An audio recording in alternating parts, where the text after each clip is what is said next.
Hi there, back with another one.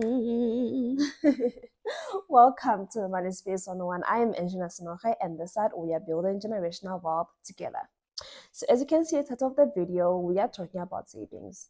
Guys, listen, I've been doing saving videos for a while now, and what I've realized is that I constantly see people getting into the same cycle over and over again. And actually, interesting story, that's actually how the Money Space 101 became viral because of a saving video. This one. Yeah. And when I was doing that video, it was pretty basic to me. Like, it had nothing to do with formulas, solving for X or anything like that. It reaching so many people and it becoming so viral, it really brought something to light to me that saving is actually something that people struggle with, right? Saving is actually hard. Yes, as simple as it seems, okay, just save 200 Rand, you'll be okay. Just save 100 Rand, you'll be okay. But do we actually do that, right? So I realized that thinking it, planning it is very easy, but actually executing you saving, actually putting that money away, actually being like, you know what, I'm gonna do this for a year. I'm gonna put this money away for 5 years. I'm not gonna touch it at all, and then I'm only gonna take it after a certain period of time. That is something that's actually very hard. And if you are able to do that, please, you deserve a trophy because that stuff is really hard. Because life is very unpredictable. You end up just going to dip into that saving pot, or you end up asking for that notice deposit from the bank because obviously they give like 32 days or 60 something days or whatsoever days they give you. I will always emphasize that yes, saving money will not make you rich, but saving money will build the necessary principles that will get you to wealth, that will get you to that point that you want to get to. Because if you don't save, then how will you be able to invest, right? How will you learn the patience to invest? Let us get into the video. I am basically going to be listing 5 things that you can do to basically save more than 50% of your income. Rather than you using more than 50% of your income towards expenses, let us change the narrative. Let us use more than 50% of our income towards saving our money. We find ourselves in the same thing over and over again, right? Where we are living paycheck to paycheck. Literally by the last week of the month, you are already wondering, oh my goodness, I have no money. What happened? I just got the salary right now. I bought debit order, other debit order, and just before you know it, there's nothing in your account, right? And you find yourself living through this every single month. You get a loan, you do this, you do that. It is literally the same cycle over and over again, over and over again. And you're not actually looking at what are you actually spending your money on? What's actually causing the cycle to not stop? What's causing you to fall to the same pit over and over again? And I'm here to tell you that it is not a lost cause. I know maybe someone has told you that, my dear, it's try. You're not gonna be able to, save yourself. Just deal with it. It is what it is. This is how life is supposed to be. You're not the only one. No, you can't live with that mentality if you actually want to see change in your finances. So I'm here to tell you that you can change something. So the first point is live below your means, not beyond, below. BELOW, below your means. I'm so sorry for my voice because I have kind of a flu, so it might be a bit like husky there and there, but then I hope that I'm still audible. So living below your means, it basically means that you should not live according to your paycheck. So if your paycheck says that you are currently getting paid 15,000 Rand after taxes, it does not mean that, okay, now you must make your expenses to be exactly 15,000 Rand. Then it means that you're not living below your means. Living below your means, it means that by the end of the month, I must be able to see, okay, fine, I have 1,000 Rand left in my account. This means that I live below my means. Or I have 2,000 Rand left in my account where just in case something happens, I have 2,000 Rand left in my account that is not doing anything, or 3,000 left in my account. This means that you are living below your means. So just because you get 15,000 Rand or 20,000 Rand, it does not mean that you should match your expenses exactly to that. And that is why then it is difficult for you to save, because you find yourself spending things that are the equivalent value of your salary. So you know that I'm going to get 10,000 Rand. You already calculate, okay, 2,000 Rand goes here, 1,000 goes there, 2,000 goes there. I okay, sharp, I kemonati, right, shame.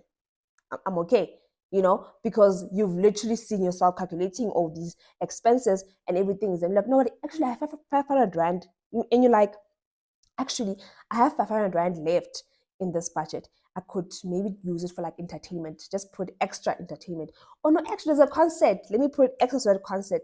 So you find yourself having spent literally each and every single penny towards expenses, and you are not able to save. And the first point, live below your means, is basically the umbrella of all the other 4 points that I'm also going to mention. And you will also see as I mention the other points as well. And the second point is rent. Yo, guys, rent is expensive. Rent is so expensive. Oh my goodness. I'm sure you probably see me looking down constantly. I'm basically like looking down on my notebook for the points that I've written out. Guys, rent is expensive. Rent is really expensive, and I think we don't talk about that enough. Rent is expensive, income remain constant, and for some reason these landlords or property agents or whatever, they raise this rent literally every single year.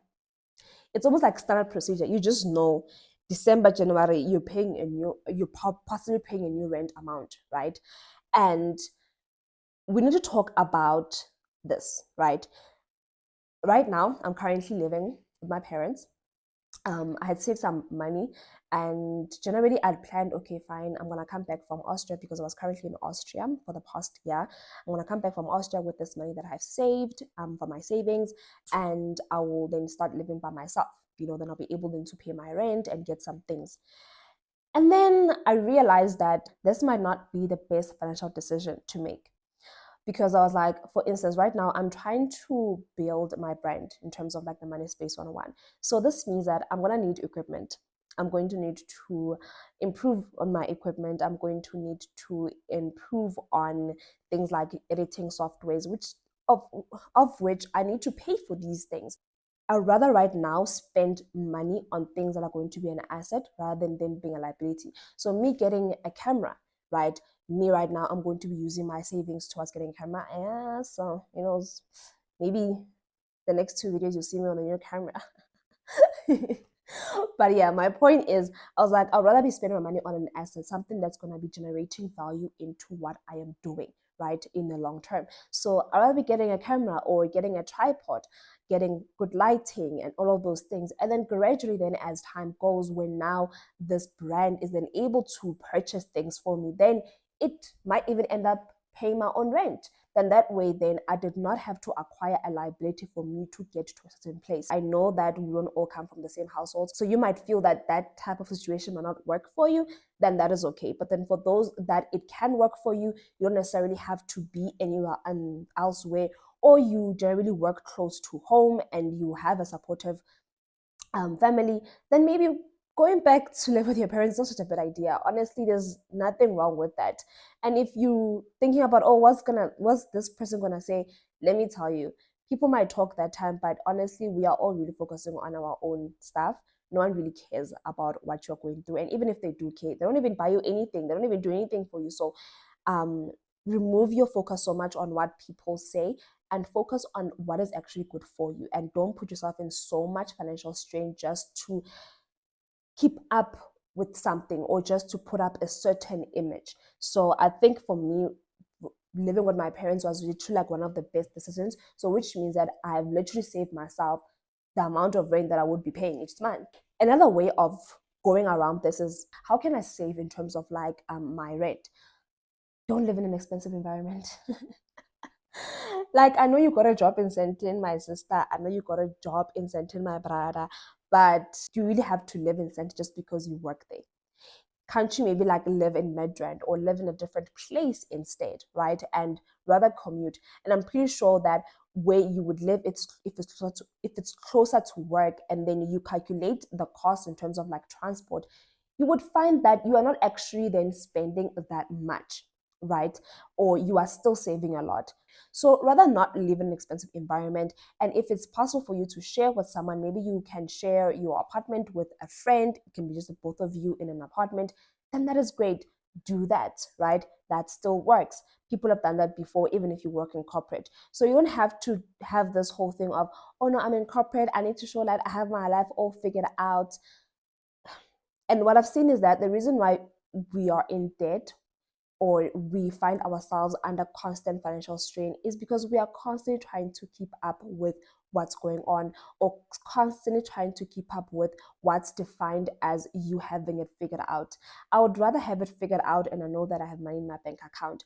I would not want to say I have it figured out just by my appearances, but my bank account is screaming help. Oh gosh, just spice one way. And my bank account is screaming, help me, rescue me, put something in me right now, you know. But then, yay, you know, it's really Louis Vuitton. I'm that girl. I live in my nice apartment, posh apartment, and all of those things. And what I've realized is that when you're about to make a very expensive decision, we like putting words like need. I have to, you know, I have no choice. You know, you'd be like, no, like I need to live like in Zanton because it is so comfortable, and it's not really about the money. Like I need to prioritize the comfort. I need to prioritize my safety because it's also very safe. It's also very convenient.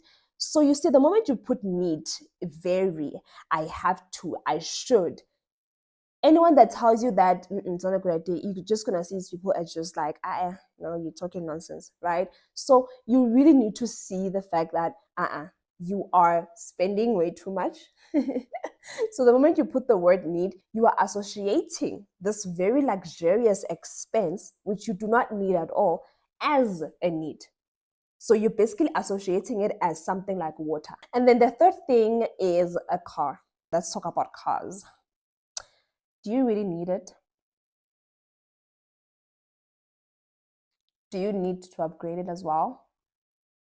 Okay, let's talk about, you just start working, right? And I've also seen this like in the profession of like doctors and stuff. If you're a doctor watching this, please don't take offense. I'm just making an example. I've seen this like, especially like with like the doctor profession, is that the moment um some get like their first paycheck, also because of maybe how people have perceived the profession of being a doctor. You know, because you're a doctor, you need to show up with something, man. You need to show up with a vrpa.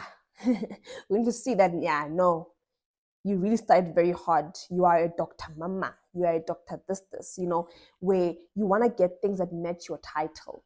Just because now you are a CASA, you want to get things that match you being a child accountant because you are a director of whatever, or because you just started your own company. It needs to show that, man, I'm an owner of a company. I need to, even if that company is still in the beginning phases, now you want to get these expensive things so that you can keep up with the image of what people have created for that, right? So you just got your first paycheck, you're getting a Mercedes. So which means you're basically paying like around 10, 12, 13,000 rand per month just for a car. Not even talking about accommodation. Yes, fine, you get 30,000 rand and you're like, no man, 13,000 rand, it goes to my car.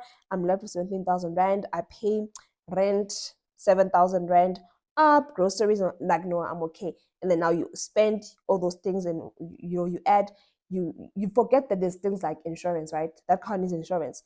It's an expensive car as well. So it means that if it breaks down, that's more money. And things like medical aid. You don't think about such things. You start working, you need to get medical aid. You also pay for that. So then you find yourself living paycheck to paycheck, where now your income is only for debit orders. Your income does not serve you, right? In terms of like the long term in you building wealth, it's only paying your short term expenses, right? And you could have easily avoided it by not getting this very expensive car just because the bank told you to qualify for it. Listen, people at the bank, they're paid to tell that you qualify for those things. I mean, they're trying to meet targets. So just because the person at the bank told you that no, you can qualify for this, doesn't mean that, oh no, they see you surviving the month. They see you're gonna be well. All they care about is, are you gonna be able to pay for our bond? Are you gonna be able to pay for this car loan?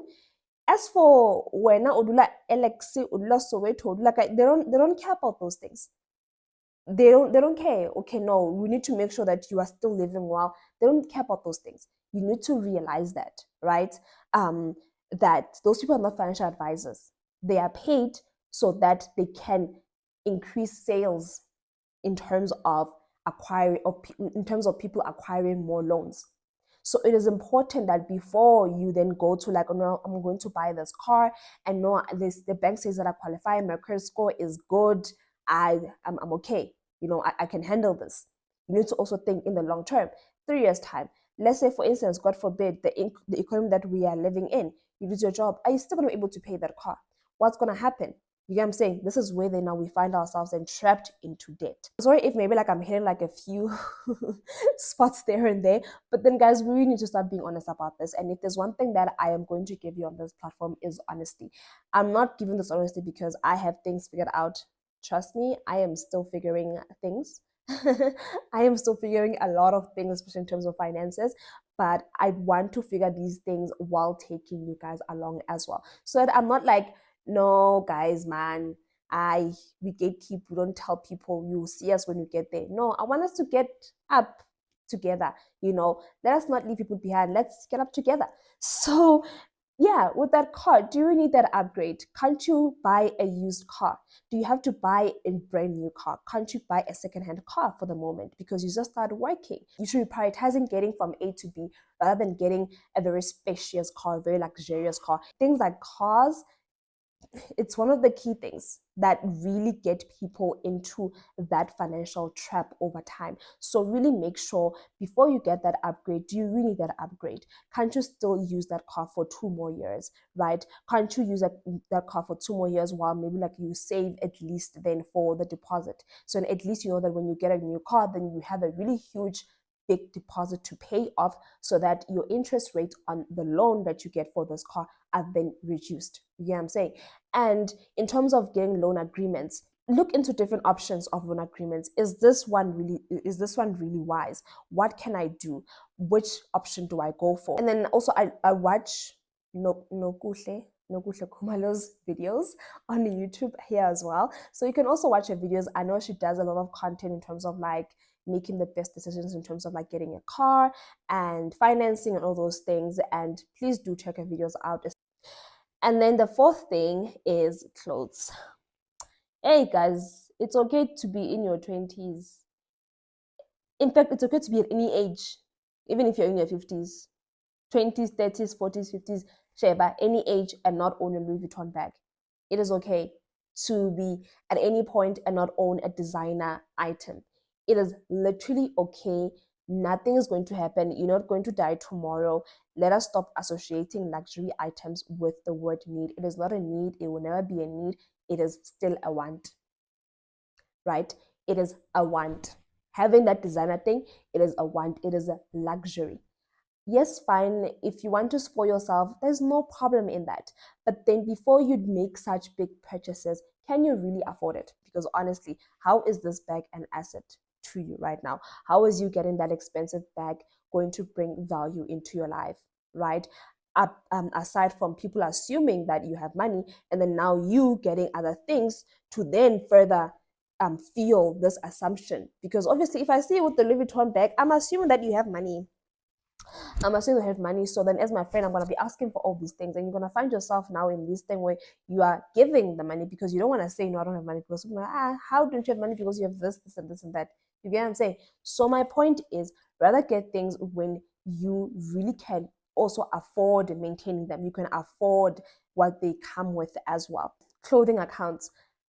I'm so grateful that I grew up in a household where my parents were people that maybe someone who's watching this, you also grew up in the same household as well. You only get clothes twice a year, winter and Christmas. And some maybe it was only just Christmas clothes, right?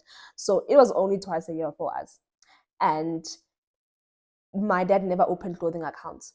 And it's either you have the money to buy it cash or you're not getting the clothing item at all. And that's literally the same mindset that I still have till this day. I find it so hard for me to even think of opening a clothing account because I'm just like, like who's gonna have to pay that money? Like who's gonna have to pay that money monthly amount? You get what I'm saying? Like, is there really a need for me to have a clothing account? What is that need for? You get what I'm saying? So yeah, so things like clothing accounts, really look at that. Like, do you really need to have a clothing account? And yes, fine, maybe you are using this as you building a credit score. Is this really the wisest option for you to do that?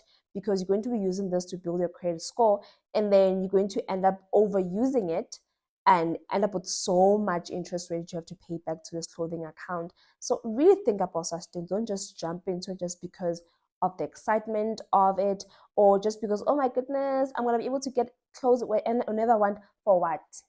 Do you need to get clothes whenever you want? How is that going to bring value? Right? The moment you start asking yourself such questions before you get anything in terms of like your finances, then you'll see yourself making better financial decisions. Coming to number 5, food. Listen, that, hey, inflation has went up. Food is more expensive now. Food is more expensive, and it is more crucial, more than ever, to make good food decisions. I don't know if that even exists, but what I'm trying to say is, guys, just getting into a store and picking stuff up and putting them in the trolley, no, it has to stop. If you do that, it has to stop, right? Or you know what you came here for, but all of a sudden, well, my 7 trillion, what you're paying for at the till. When you were planning, it was exactly 1,500 rand. Exactly 1,500 rand. By the till, all of a sudden, we are seeing multiple numbers there. All of a sudden, we're seeing 3,000 rand. Ibo. And you also shocked yourself as if you're not the one putting more things. No, maybe I also need this. Oh, man, I don't have this. I should put more. Actually, no, because they say buy 2 for this. I should just get this. Listen, a special is a good deal if you were there to get a special. But if you are just there to get one item and now all of a sudden they say that you can get 2 items for this, it's no longer a good decision for you, because what you planned for was to only spend 100 rand. You did not plan to spend 200 rand. Because you went above 100 rand, that automatically becomes a bad mind decision. Yes, fine, you have 2 items, but that was not part of the plan. The plan was to get 1 item for 100 rand. That was going to save you 100 rand. But now you're spending more money, you're losing 100 rand. You get what I'm saying? So a discount is a discount if you are planning for the discount. But if you're not planning for the discount, no, it's impulse. It's impulsive spending, and impulsive spending is not a good idea. Don't buy from just one supermarket. So yes, I know Woolies.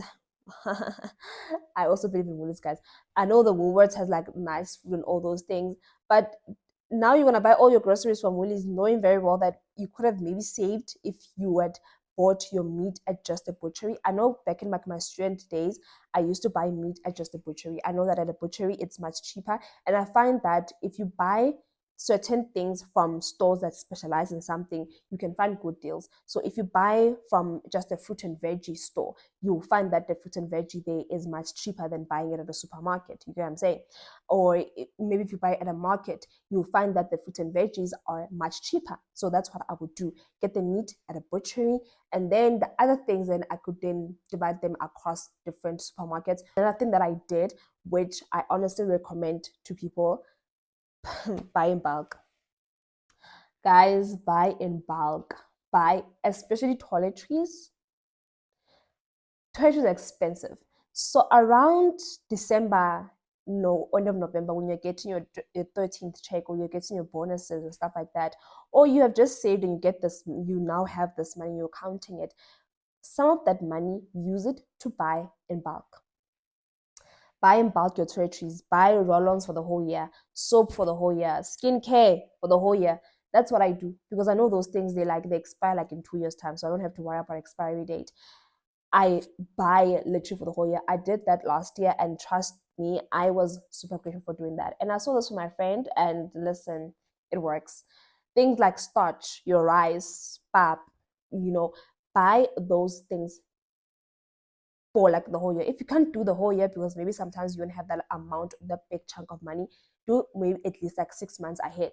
You know what I'm saying? So that you know that now, month to month, you are not living to fill up these really huge expenses. You will not regret.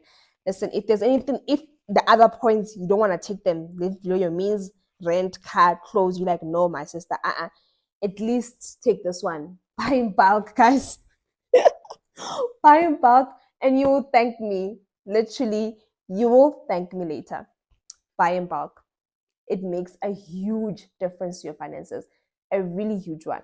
You will find yourself breathing more. Now, instead of you spending 2,000 Rand, for instance, for your groceries each month, you will find yourself spending 500 Rand less, because now you're not buying all these other things that you were buying. You know what I'm saying? Because you've already bought them. And yes, fine, when you buy in bulk at the time, you will suffer that month because, yeah, you just took out a lot of money to buy these things. But for the next for the next 12 months, you'll be breathing. So you will just suffer for that 1 month. Next 12 months, you'll be breathing. And then utlabo hema shem. Utlabo hema. And the bonus point for all of this is pay yourself first, right? Pay yourself first. I'm sure you've heard this before. Pay yourself first. It basically means that instead of you paying all your expenses first and then only deciding, okay, the one that's left, I'm going to be saving. We save first. So you need to automate your savings. If you don't trust yourself, especially if you struggle with discipline, and I mean, the reason why you're watching this video is because you're struggling to save, you're struggling to keep up with your savings, right? And listen, you're not the only one. I also struggle at times, and this, listen, this financial journey thing is not linear. Hey, we go through a lot, but we are going. We're not stopping. We are going, even though it's up and down, but we are going forward, right? So don't be too mad at yourself, be hard on yourself, be like, oh my goodness, this is so hard for me, I'm just gonna leave it. Don't leave it. Keep trying, keep going at it over and over again. You will get there eventually. Pay yourself first, automate your savings, and put that amount and allocate it. Then literally by you following these 5 steps, you will see that, okay, fine, now I've reduced on my rent, I have reduced on my spending because I'm living below my means. I have reduced on my car expense because now, okay, I'm not getting this upgrade anymore, which means then I'll be using this money to basically then invest more. You get what I'm saying? To do that, open that in a trust fund. This is what we're talking about. We're building wealth, okay? And with clothing accounts, I'm paying them off and I don't have a clothing account anymore. If I don't afford something, I'm not getting it, or rather, I'm lay buying it. You know what I'm saying? With no interest rates attached to it. And things like, I don't have to have expensive stuff. Yes, fine, I can spoil myself now and then, but then it's not a need, it's a want. It's a want. And then with food, I'm buying in bulk. You know what I'm saying? I am not buying from just one store. I am literally like, yay, Kimo. I'm that smart person. I'm budgeting very well. My meat at the butchery here and here and here. You get what I'm saying? So then when you find yourself doing that, you find that you have saved so much money, and then you will be able then to invest more, save more, and basically do other things that are going to go to your development. Maybe, for instance, now you want to go back to school. You want to do a course. You want to learn something. You want to learn some AI, something, just to improve your career. You get what I'm saying? Then you'll be able to do those things because you have more money that you have saved. Since then, you have cut back on your expenses. I hope that these points really helped you. I know that as I was speaking, I really felt like I was speaking to myself. I really did feel like I was speaking to myself, and I hope that these also spoke to you.